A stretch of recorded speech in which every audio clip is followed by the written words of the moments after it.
tout le monde, c'est Thomas de la chaîne sur Wrestling Kingdom, j'espère que vous allez bien.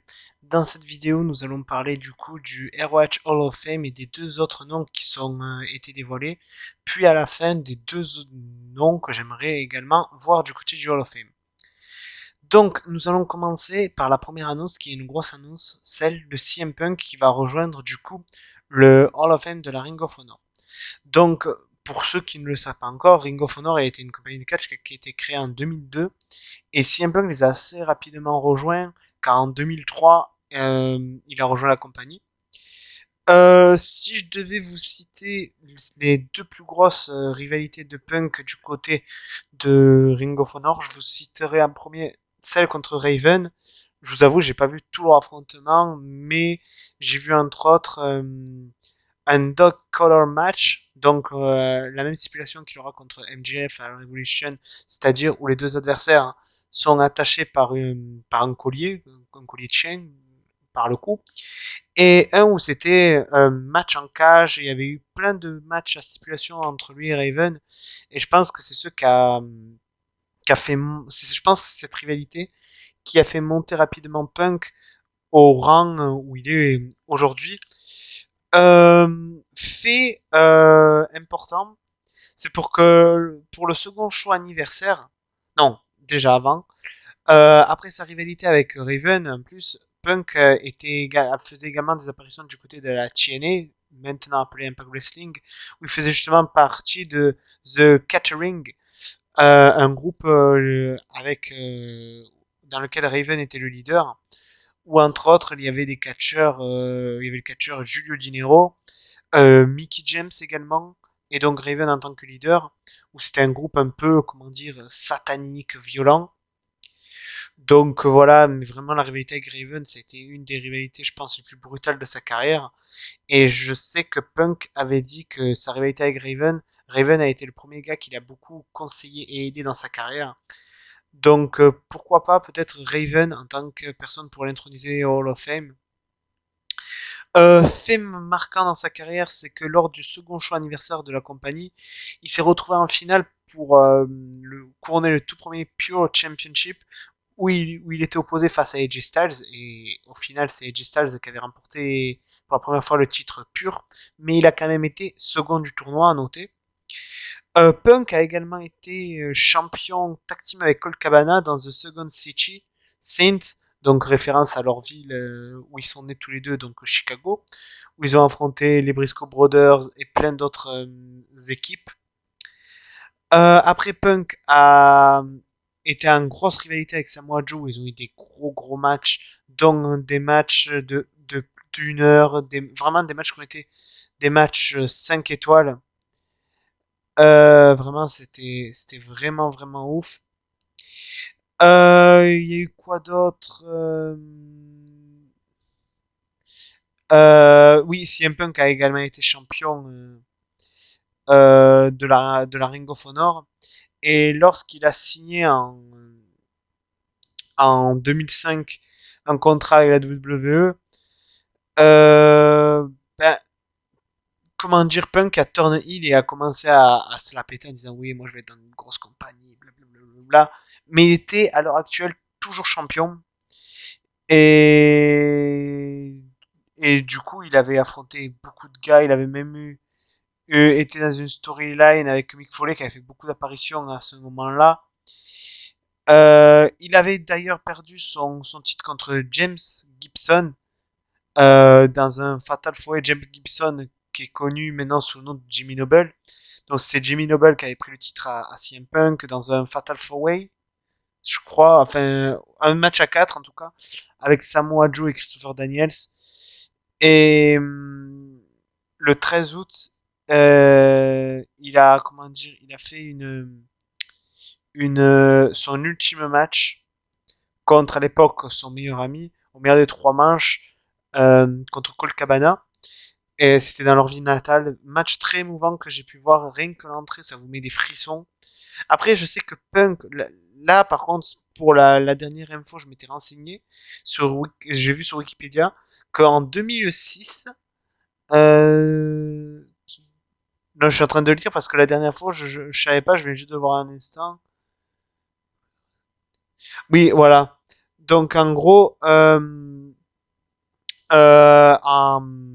c'était encore le 11 février 2006, il y avait l'association entre la TNA et la ROH s'était terminée, donc voilà, il n'a pas pu catcher, il n'a pas pu continuer de catcher à la TNA, et il avait fait équipe également dans un main event où il avait fait équipe avec Bryan Danielson où il a affronté Jimmy Rave et Adam Pearce.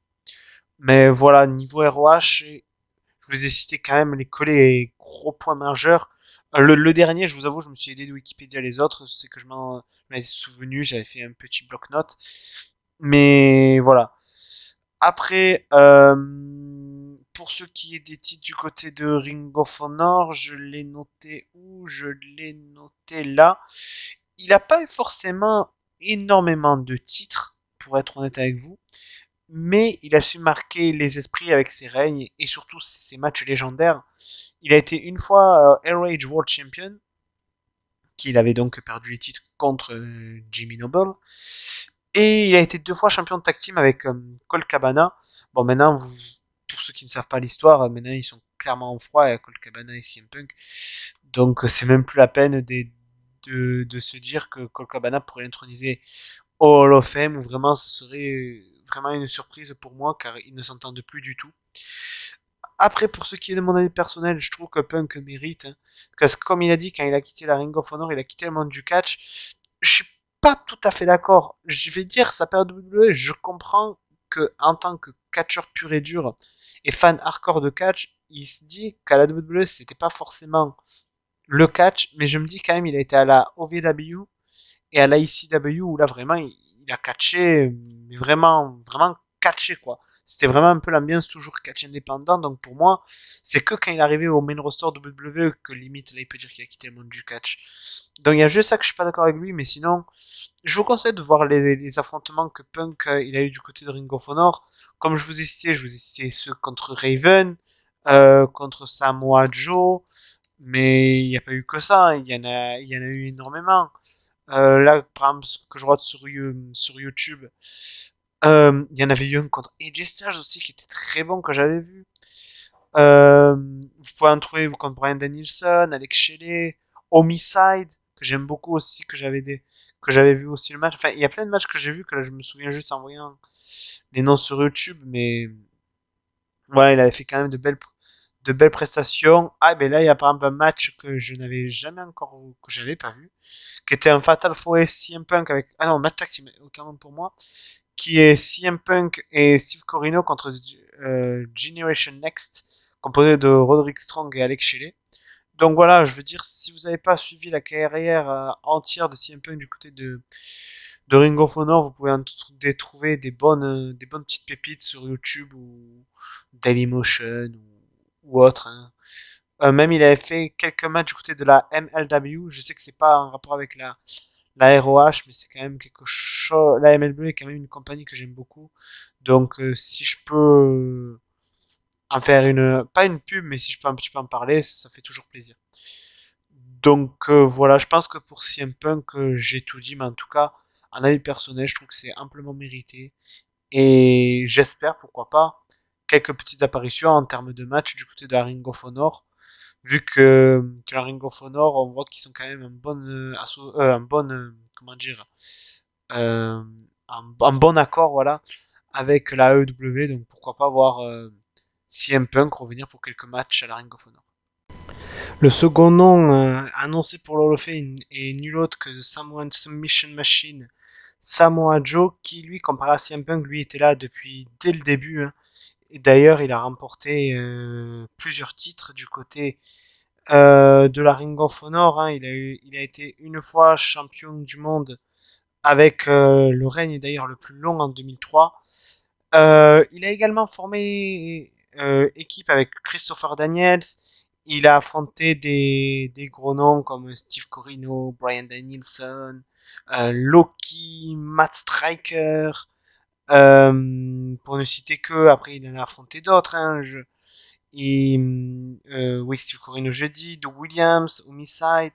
Il a eu de très très gros affrontements, honnêtement. Il a été également, j'ai oublié de le dire, Hero Age Pure Champion en 2005. Il avait refait, excusez-moi, une apparition à la ROH, mais qui n'avait pas fait long feu en 2015 avant de rejoindre NXT où là il avait eu juste 2 matchs.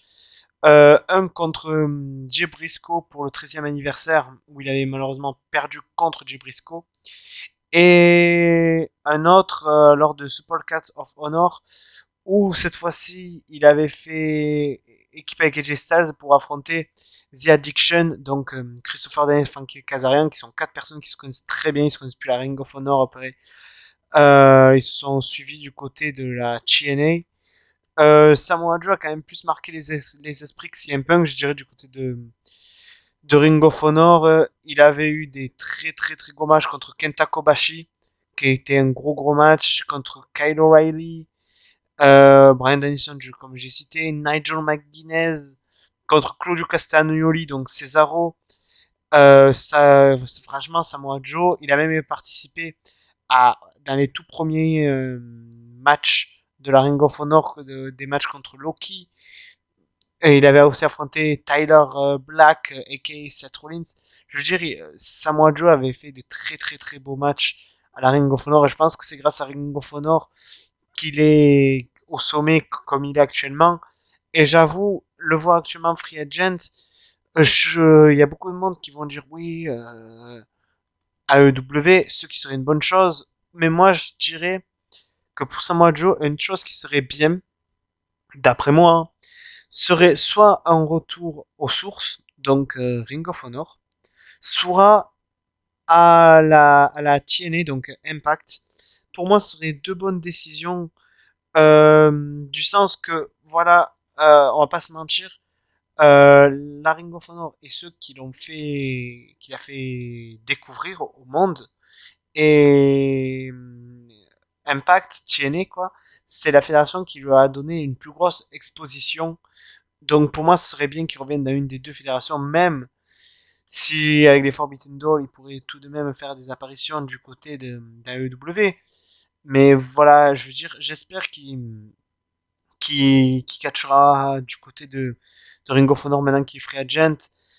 Imaginez juste, par exemple, des Samoa Joe contre Jay Briscoe, par exemple. Je veux dire, il y a tellement de possibilités. Il y a, je sais pas s'il continuera à faire des apparitions du côté de Ring of Honor, mais vous avez par exemple Brody King ou même contre le champion, contre Jonathan Gresham, ça pourrait être d'excellents matchs. Jonathan Gresham Samoa Joe, ou même voir Samoa Joe du côté du Japon, ça pourrait vraiment être ouf. Mais voilà, je veux dire, comme vous pouvez le comprendre, Samoa Joe a vraiment fait un gros impact du côté de Ring of Honor. Et pour moi, cette victoire est plus que légitime. Sa victoire, cette place pour le Hall of Fame de la Ring of Honor est plus que légitime. Et j'avoue, j'ai vraiment hâte de voir d'ailleurs la suite pour Samoa Joe. Dans quelle compagnie va-t-il se ranger? Où il va aller? Qu'est-ce qu'il va faire? Il y a tellement de questions sans réponse, mais en tout cas, j'ai hâte de voir car Samoa Joe est un de mes catcheurs vraiment que j'adore depuis des années, des années, des années. Et je trouve que c'est, pour moi, hein, un des meilleurs catcheurs du monde. Donc, vraiment, hâte de voir ce qu'il va faire. Mais pour ce qui est de l'intronisation Hall of Fame, je trouve ça plus que mérité. Nous passons maintenant aux 2 noms que j'aimerais beaucoup voir dans les prochains noms pour le Hall of Fame. Donc, le premier nom qui m'est venu en tête est nul autre que The Fallen Angel, Christopher Daniels, qui est à mes yeux un des meilleurs catcheurs au monde et qui est pour moi une légende vivante, mais pour moi pas assez reconnu à l'international pour ceux qui l'a fait, parce que pour moi c'est une légende qui vaut des Goldberg et des Steve Austin et tout, mais dans le circuit indépendant. Euh, il a participé au premier show où où il avait perdu face à Bryan Danielson et où il avait perdu, oui voilà, face à Bryan Danielson dans un freeway où il y avait justement lui, Bryan Danielson et Loki. Il a après fait plusieurs matchs contre Donovan Morgan entre autres ou Doug Williams. Enfin, il a affronté plusieurs fois Loki également. Il est également rentré dans l'histoire comme étant le tout premier champion tag team de la fédération lors de Unscripted, le premier Unscripted de 2002, où il avait remporté le titre avec Donovan Morgan, où il avait battu Bryan Danielson et Michael Modest. Euh, après, Christopher Daniels avait fait une dernière apparition le 10 janvier 2004 où il avait perdu contre CM Punk et Colt Cabana pour faire son retour plus tard le 18 juin 2005 lors de le Dead Before Dishonor 3 où il avait défié le champion CM Punk mais que ça avait refusé.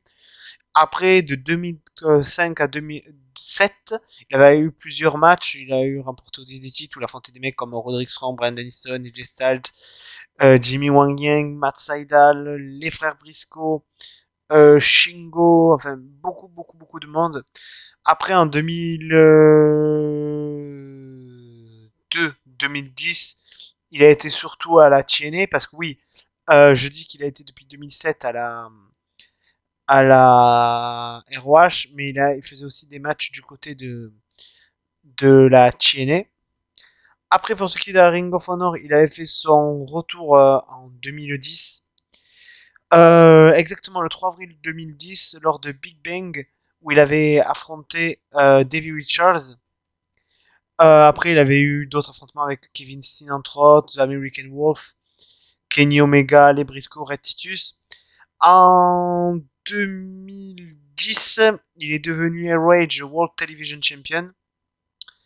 Après, en 2011, il est reparti du côté de la TNA pour y rester assez longtemps. Et c'est justement en 2014 qu'il revient en tant que membre de The Addiction avec un premier temps Frankie Kazarian et où ils remportent les titres par équipe, où ils affrontent des personnes comme les Young Bucks, par exemple Thomas Ciampa, Adam Cole, enfin plein de gros noms. Après, plus tard, ils rajoutent dans leur équipe Scorpio Sky qui prennent comme poulain. Après, en 2017, là, lors du 15e anniversaire, c'est là où tout s'écrit pour lui, enfin, tout s'écrit entre guillemets, où il obtient son plus gros titre à Ring of Honor, où il bat Adam Cole pour devenir le Air Rage World Champion. Et il a conservé son titre face à plusieurs personnes, contre par exemple Dalton Castle ou Matt Taven, pour ne citer que eux, ou même encore Jimmy Havoc. Et après, il a continué, jusqu'à ce qu'il fasse son retour en 2020 non, j'ai une bêtise. Après, oui, en 2019, il avait quitté donc la Ring of Honor pour se joindre du côté de la All Elite Wrestling. Mais sinon, voilà, il a eu plein de grosses rivalités du côté de la Ring of Honor. Il a également eu un très gros palmarès comparé aux deux personnes précédentes. Il était une fois Air World Champion, une fois Air World Television Champion, 4 fois Air World Tag Team Champion, une fois avec Donovan Morgan, une fois avec Matt Sydal et 2 fois avec Kazarian, une fois Air World Six-Man Tag Team Champion avec Kazarian et Scorpio Sky, 4 fois Air Triple Crown Champion et une fois Air Grand Slam Champion. Donc, avec un palmarès comme ça, les gros matchs qu'il nous a fait et tout, pour moi, Christopher Daniels mérite, mais plus qu'amplement, une place au Hall of Fame de la Ring of Honor. Et franchement, honnêtement, je comprendrais pas s'il n'y est pas, parce que franchement, il mérite largement sa place. Donc voilà, dans les premiers noms que j'aimerais voir, ça serait Christopher Daniels.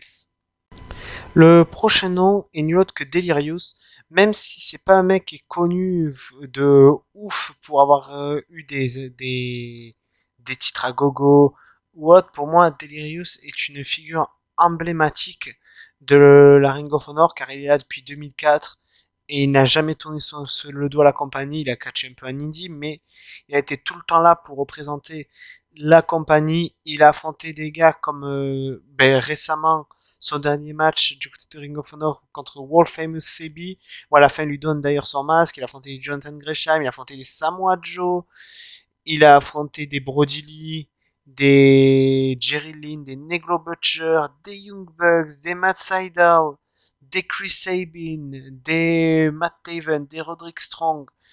Vraiment, il a affronté El Generico. Vraiment, il a affronté énormément de monde.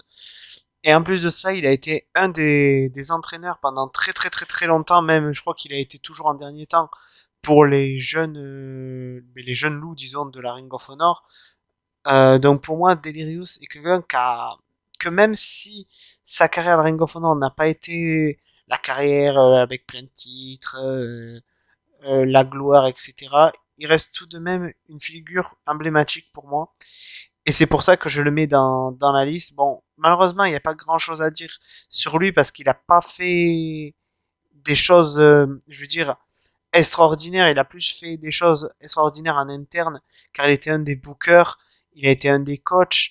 Donc voilà, vraiment tout ce qu'il a fait pour la Ring of Honor, c'est surtout en externe, mais ça reste tout de même un excellent catcheur. Et je me devais de mettre dans la liste, car Delirious, j'adore ce catcher honnêtement. Donc pour moi, c'est vraiment normal de le mettre dans la liste. Mais voilà, malheureusement, j'ai pas grand chose de plus à dire parce que voilà, c'est pas le mec, comme je l'ai dit, je me répète, c'est pas le mec qui a remporté le plus de titres, mais pour moi, je vais me répéter, il le mérite. Donc voilà pourquoi je l'ai mis dans la liste, tout simplement.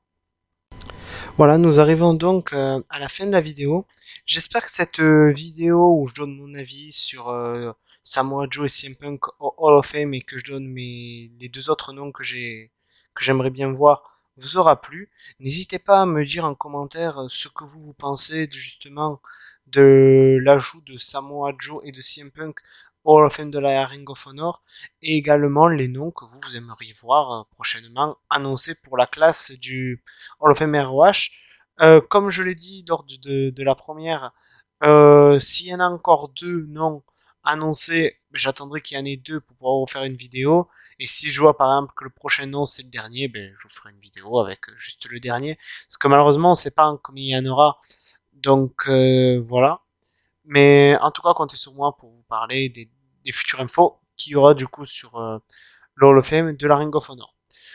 Donc voilà, je pense que j'ai tout dit. Donc n'hésitez pas à liker, commenter, partager, vous abonner. Et je vous dis à plus pour une prochaine vidéo. Allez, à plus.